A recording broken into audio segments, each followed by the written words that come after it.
Ang ating pong pag-uusapan sa topic nito ay related din po 'no, sa earlier nating napag-usapan. Tungkol naman ito sa, ano bang preference kasi nasabi natin 'di ba na ang agricultural tenant ay merong security of tenure na kahit sila ay mawala 'no, or because of demise or because of, pumanaw sila 'no, or incapacitated sila 'no, na ipagpatuloy pa ang pagsasaka nila 'no. So, ah, sino pa ang dapat pumalit 'no, kasi marami siyang anak, okey? O merong iba diyan interesado na ayaw na ng landowner na ipagpatuloy yung pagsasaka ng mga anak niya, kundi yung gusto ng landowner iba na namang tenant, okey? So ano bang ang tanong sa atin is, sino ba, paano ba ang mag-succeed 'no, ng tenant para maipagpatuloy yung lupang sinasaka, okey? So ito po sa kung pagbasehan po natin ang batas, okey? Base kasi sa Decode of Reform Code 'no, ang sinasabi natin na ang order of succession 'no, pagpapalit ng tenant in case na magkaroon ng, ah,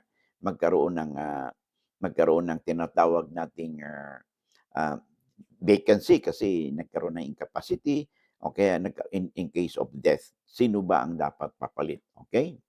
Una, kailangan ng requirements na kung sino mang papalit ha, kailangan meron talagang the capability to personally cultivate the land.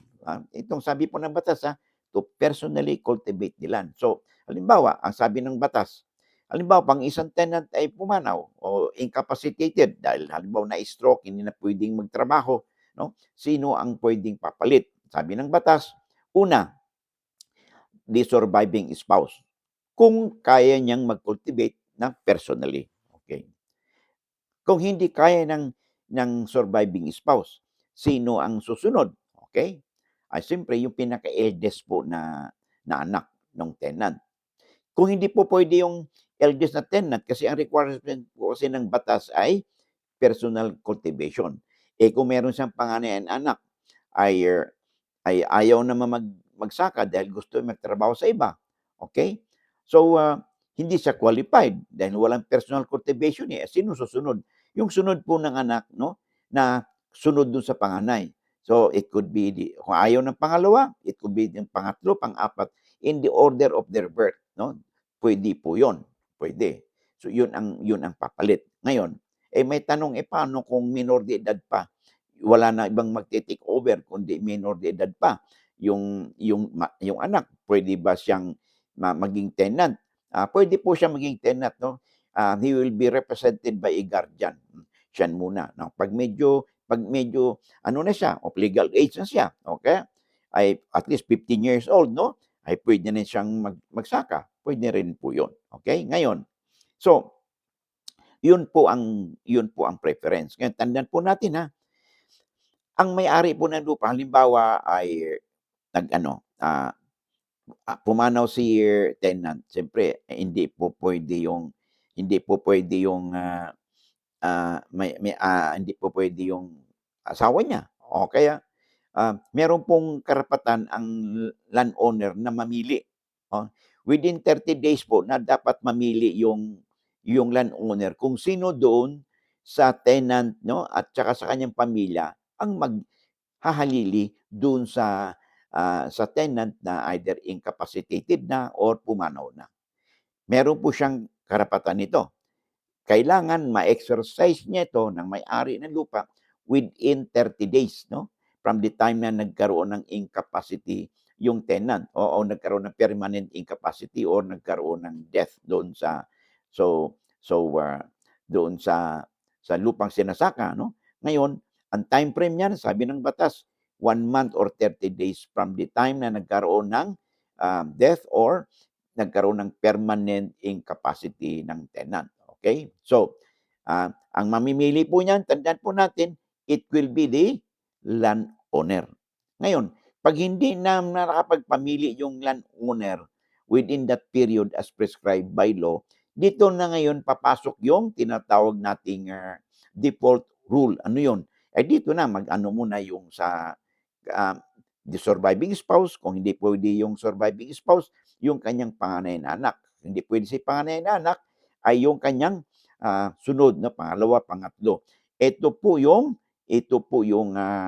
Yung order of succession 'no. Kung sakali man na hindi mag-exercise o the landowner failed to make a choice 'no, kung sino doon sa mga kamiyembro ng pamilya ang sasagot, ang papalit, okey? So, in short, para hindi ma-confuse, ang pagpili po ng sinong papalit, mula doon sa miyembro ng pamilya ay si landowner. Kailan gawin ito? Sa loob ng 30 days from the time of death or permanent incapacity ng tenant. Okay? Kailangan within 30 days. Pag hindi niya ito naisagawa, okay, dito na papasok yung tinatawag nating order of succession by birth. Okay? So, surviving spouse, kung hindi pwede, panganay, kung hindi pwede si panganay, yung pangalawa, pangatlo, pang-apat, yun, doon siya pipili. Okay? Ngayon, in the event na um, in the event na hindi siya mapapamili, ay ito yung order of succession ang papalit. Okay, ang magiging basehan. Okay? Ngayon, puwede bang mamili ang may-ari ng papalit labas sa pamilya ng tenant? Ay hindi po. Okay? Kailangan dito dito siya mamimili. Dito siya mamili doon sa kamiyembro ng pamilya niya. Okay?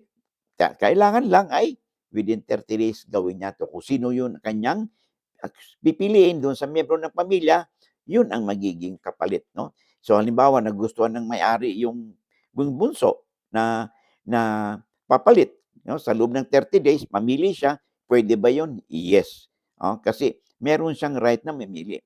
However, 'pag hindi niya nagawa yun sa loob ng 30 days, dito na papasok ngayon yung succession na in order of their birth, okay? Mauna muna, preference, surviving spouse, then yung panganay, pangalawa, pangatlo, pang-apat, and so forth. Okay? So, yun ang pagbabasihan. Ngayon, 'pag halimbawa naman, yung agricultural tenant, wala siyang asawa, wala siyang anak. So, paano ngayon yon? Sinong papalit? In this way, dahil dahil this could result to the extinguishment of the tenant and landlord relationship. So, in this way, ay nasa may-ari na ang prerogative kung sino ang kanyang pagsasakahin doon sa kanyang lupa. Alright? So, I hope nasagot natin ang katanungan, no, sa episode nito. Maraming salamat. Alright, so, bago tayo magpatuloy, I would like to make this announcement, no, ang Batas Pinoy po, meron po tayong account sa Facebook, no, kabubukas lang po nito, and you could follow me there, lalo na kung mayroon kayong account sa Facebook, no. Doon sa page po natin, tanda po natin, Batas Pinoy po. Paki-follow lang po, no, and paki-suporta po ninyo ang inyong lingkod at paki-inform po inyong kaibigan, kababayan, kamag-anak po ninyo, kapitbahay, na si Batas Pinoy po, meron tayong page account, no, sa Facebook, and you could reach me there, no, sa mga comment po ninyo sa business page, no? At sa abot po ng ating makakaya ay ating pong sasagutin ang inyong mga katanungan, no?